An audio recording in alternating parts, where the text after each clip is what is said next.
Good morning ஜிஆர்டிவி viewers. இன்னைக்கு நம்ம எதை பத்தி பார்க்க போறோம் அப்படின்னு பார்த்தீங்கன்னா, வாக்கிங் பத்தி தாங்க. ஜென்ரலி வாக்கிங் போறனால நிறைய பெனிஃபிட்ஸ் இருக்கு. எஸ்பெஷலி பார்த்தீங்கன்னா, உங்க பேக் எல்லாம் நல்லா ரிலாக்ஸ்டா இருக்கும். பட் நம்ம என்ன பண்ணுவோம், வாக்கிங்னோடனே டைரக்டா அப்படியே வாக்கிங் முடிச்சுட்டு வீட்டுக்கு வந்துருவோம். அதனால நம்ம பேக் பெயின்லாம் ஜாஸ்தி தான் ஆகும். ஸோ இன்னைக்கு நீங்க வாக்கிங் போறதுக்கு முன்னாடி என்ன மாதிரி பேசிக்கா ஒரு ஸ்ட்ரெச்சஸ் பண்ணலாம் அப்படிங்கிறத இன்னைக்கு நம்ம பார்க்க போறோம். ஸோ அதுக்கு நீங்க என்ன பண்ணணும் அப்படின்னா, உங்க வீட்லயோ இல்ல பார்க்லயோ ஜஸ்ட் ரிலாக்ஸ்டா நின்னுட்டு மாத்தி மாத்தி இப்படி நீ டு செஸ்ட் ஹோல்ட் பண்ணுங்க. ஸோ இப்படி நீங்க பண்ணும்போது, உங்களோட க்ளூட் மசில்ஸ் அதாவது உங்க பட் மசில்ஸ் வந்து நல்லா ரிலாக்ஸ் ஆகும். அண்ட் தென் உங்க பாடிய வந்து வாக்கிங்க்கு ப்ரிப்பேர் பண்ணும். இந்த ஒவ்வொரு ஸ்ட்ரெச்சும் ஜஸ்ட் ஒரு 10 கவுண்ட்ஸ் மட்டும் நீங்க பண்ணுங்க. ரிலாக்ஸ். இப்போ நெக்ஸ்ட்டு ஒரு கால இப்படி ஃப்ரண்ட்ல வச்சுக்கோங்க. வச்சுட்டு இப்படி கீழ போய் டச் பண்ணிட்டு அப்படியே மேல வாங்க. Keep doing. ஸோ இது நீங்க பண்ணும்போது, உங்க காலுக்கு பின்னாடி இருக்கிற மசில் நல்லா ஸ்ட்ரெச் ஆகும். Change your leg.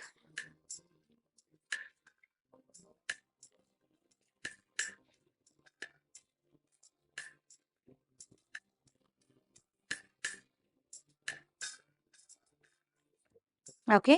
ரிலாக்ஸ். இப்ப 2 காலும் ஸ்லைட்டா வைடா வச்சுக்கோங்க. ஒரு கைய இடுப்புல வச்சுக்கோங்க. இன்னொரு கை தலைக்கு மேல தூக்கி சைட் பெண்ட்ஸ் பண்ணணும்.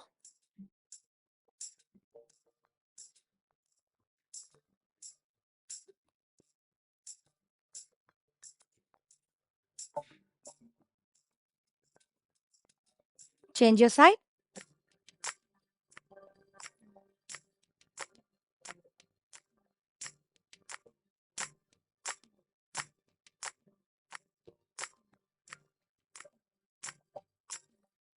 ஓகே.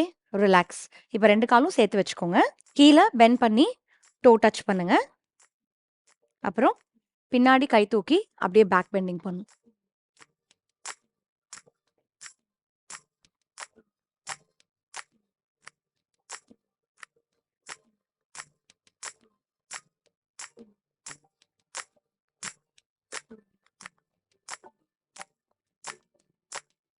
ஓகே. ரிலாக்ஸ். இப்போ மெதுவா ஹீல் அப் அண்ட் டவுன் பண்ணுங்க. நல்லா ஸ்லோவா பண்ணும்போது உங்களோட காஃப் மசில்ஸ் வந்து நல்லா வொர்க் ஆகும்.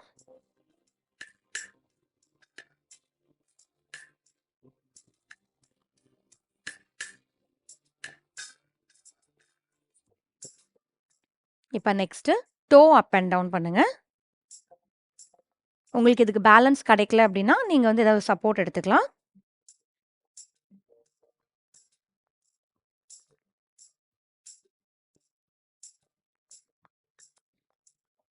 ஓகே. ரிலாக்ஸ்.